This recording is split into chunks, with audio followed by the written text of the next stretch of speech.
আমরা এখন ছাদে বসে আছি আর অল্প ঠান্ডা পড়াতেই আমার ভীষণ ঠান্ডা লেগে গেছে।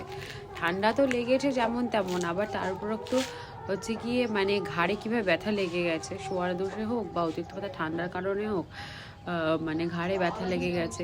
ওর জন্য ঘাড়ে এখন অমৃতাঞ্জন দিয়ে আর ঘাড়টাকে না এই কাপড় ওড়নাটা দিয়ে আমি চাপা দিয়ে নাইচে দিয়ে চাপা দিয়ে রেখেছি। আর একটুখানি সূর্যের তাপে বসে আছি যাতে মানে ব্যথাটা কমে যায়। অতিরিক্ত মাত্রায় ব্যথা হয়ে গেছে ঘাড়ে লেগে কীভাবে। আর হচ্ছে গিয়ে এদিকে চোখ থেকে জল পড়ছে, নাক টোটালি বন্ধ হয়ে গেছে ঠান্ডার কারণে, আর ভীষণই মানে ঠান্ডা লেগে গেছে অল্প ঠান্ডাতেই। আর দেখো না, এই চোখ থেকে জল বেরোচ্ছে, মানে তাকাতেই পারছি না ঠিক করে। আর এখন ছাদে এসেছি, অনেকক্ষণই এসেছি, অনেক দুপুর থেকে এসেছি। আর ঘুড়ি টুড়ি উঠছে, মানে ঘুড়ি ফুড়ি ওড়াচ্ছে সবাই, বাচ্চারা।